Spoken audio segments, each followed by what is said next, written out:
Nwoke m na-alụ sị m na ya melụ mass communication na skuul. Ya mesịrị mee masters. Maka na m chọrọ ịlụ nwoke gụrụ akwụkwọ, m wee kwere. O wee lụba m. Na mụnwa eji m first degree na-alụ ọrụ na company. Ọ sị m na di oge ọbụla ọ kwadosie mmagolo na-eme nke anyị. Ịjụ onye ọ sị na field ya, field ndị mass comm ya na fa na-emete gị anyị na fa na-ekwute okwu. Ya gbakwa nkịtị fa ebili. Osipụpụ ụtụtụ kwado pụọ na-aga na ịgbagolu companies, na-aga na shop ndị mmadụ sị na ya na-achọ ifenye ga-market, ifenye ịgbagolu ndị ga-asain ya endorsement na-ebie. Ya chekwa na o nwere ife dị sky anyị na-alụ. Na ọ bụgodulu na o nwere ife ọ na-alụ aka si dị eke, as long as na o ji certificate na mass comm and gụlụ onye to masters, na one day na ọ ga-eklik ifenye believe na ọ pụghị ghọtago. Ọ sị bụ nna ọkwali ahụ fana abụọ wee nụba di na nwunye. Ọ sị bụ na o mesịrị 6 months ọ nọrọ ya, o bido na-ebi ya ego. Kwa ụtụtụ obili ego, kwa abalị obili ego, kwa mgbede obili ego. Ọ na-ebi ya na-enye ya na-ehopu na ọ ga-adị mma. Ọ na-ebi ya na-enye ya na-ehopu na ọ ga-adị mma. Ihe na-akawanye njọ. N'oge ibisi enye bie nye ego ji egote akpụkpọ, ego ji egote sọpas, ego ji eme nna, ego ji eme ibie. Na wee jụbịa ya sị ya, dechekwa na o nwere ife na alụ nwere isi before enobịa na o nwere company na-eje na ya. Ọ sị ya ya na-eje na the company na ya na-eme volunteer che na fa ga-accept ya na fa accept ọzọ ya. Na asị asọ na o nwere ife na alụ at hand then ọ sị yes na o nwere. Na ọnya na-enye ya ego ka wee na-agba moto je na-achọ ọrụ. Ọ sị m nne ya kọntinu na-enye ya ego. Ọ sịla okpokpo oyibo ọ na-agụta na magazin na-eje. Nwoke nwa chie n'elu, chie n'ala, chie n'etiti na-abọcha na di nwere ife ọ na-alụ. Ya bụ ebido mepezie investigation wee chụpasịa ndị mmadụ wee ịmagolu. Ụmụnne to her greatest surprise na di ya nwere first degree. O nwere first degree. Nọọ secondary school certificate ka di ya nwere na ọ banyere school. Wee na-agwa ndị mmadụ na ya ji masters na communication. Ọ sị m ife agbaka anyị isi. Ọ sị m ife agbalie anyị isi. Ya wee nata wee chụpụ ya.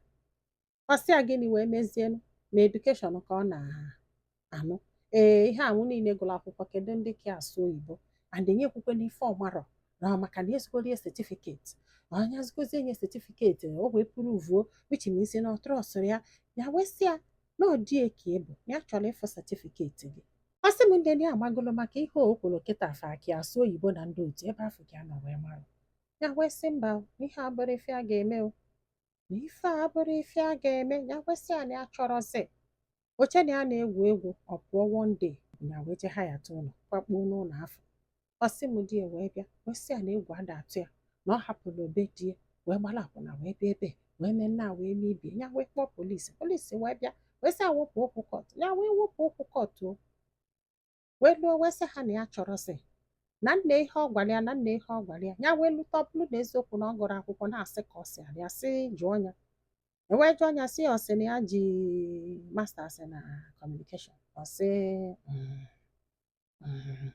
ndị kọtụ wee sị ya na fachọ ka o present ya certificate ya the next court ọ ga-abịa ya were ya wee bịa na ọ bụrụ alụ na o nwere nke o ji na fa ma mgbasa ya na nwaanyị a mana ọ bụrụ na o nwere nke o ji wee bịa na gịnị mee na fa ga-agbasa ya na nwaanyị a. Ọ sị na anyị eje na skuulu mee nne ama ibie fasti ọ bụrụ ije na skuulu ịgwa anyị skuulu ijelụ ka anyị kpọọ dị skuulu ka fanye anyị details gị ka e were kọt ọda je wetie. Nwoke wee bịa wee yọbịa biko si ya enyi adụsọrị na anyị bie ya gbaghalụzia osikwa nka ọ pụọ nka.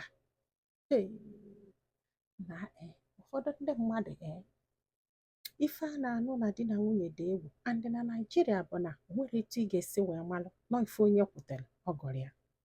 Mmadụ bịa sị gị I'm a doctor ịkwalụ. Ụfọdụ na-asị asị just to get what they want. Ụfọdụ ụmụ nwoke ga-edeceive gị sị gị na ha bụ nke a na fa bụ nke a. Ịbata ha afọ ọ ga-afọ ime. By the time ị ga-eje malụ nke bụ eziokwu ọ bụ na ịmụgo ụmụ na is either you stay in that marriage to train your kids or na ịpụrụ bụrụ single mother. And before if ọ ga-agwa gị the advantage and disadvantage and the kind of bad decision ị na-achọ ime ekikita agbogo ọgbede before ị wee pụba why no doli anya ọla ata gị na bie were asịsị ata gị. One guy sị ya ga-agwa nwaanyị ọbụla ife ọ chọrọ ịnụ ka wee nweta ife ya chọrọ. Oh yes, mana ọ bụrụ ọsọ ụmụ nwoke o, ụfọdụ ụmụ nwaanyị na-emekwu the same thing. Maka o nwere story aka ọbọsị ọsị die na ya bụ nọọsụ oluzie ka ụlọ olu ibido ọla ọ bụrụ na ọ bụrụ nọọsụ ịghọta ebe m na-eje.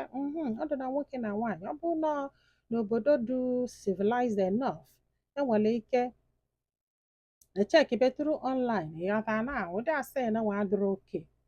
Ụdị asị na nwa adịrị oke. Let me tell you one thing, as long as na iji asị wee bido any marriage ọ da last, ọ da last along the way ị ga-afụkwa ihe ga-stop for that marriage because nọ na-asị ka ebiodoli ya. Be who you are.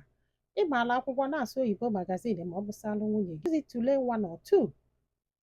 Ndị gụrụ akwụkwọ kịta na-amụ aka ọlụ, ndị gụrụ akwụkwọ kịta na-amụ aka ọlụ wee baala onwe fe ulu maka na ọlụ adịrọ na Naija.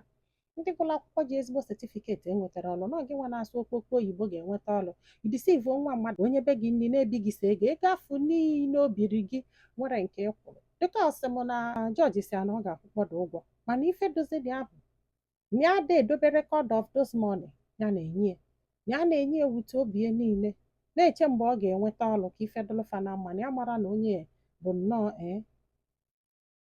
ọpọ na ife anwụ niile ife ebe ọ na-agụ ya okwu ya nwa ji first degree mgbe ya che na o nwere akwụkwọ ọgụ nke gwụrụ n'ụwa nke anọ. The only thing nchọ ka ịmụta n'ife a bụ bifo ịnụba di ma ọ bifo ịnụba nwaanyị. Ọ bụkwa anụ na ị ga-asị onye afọ weta ka ikilie ọ sị nọ maka na esi anya weta ka ikilie na ya ma nnọzi gị ma na o nwere that certificate. I'm telling you, ike gwụrụ unu edisivuzina ndị mmadụ na marriage adịrọ izi.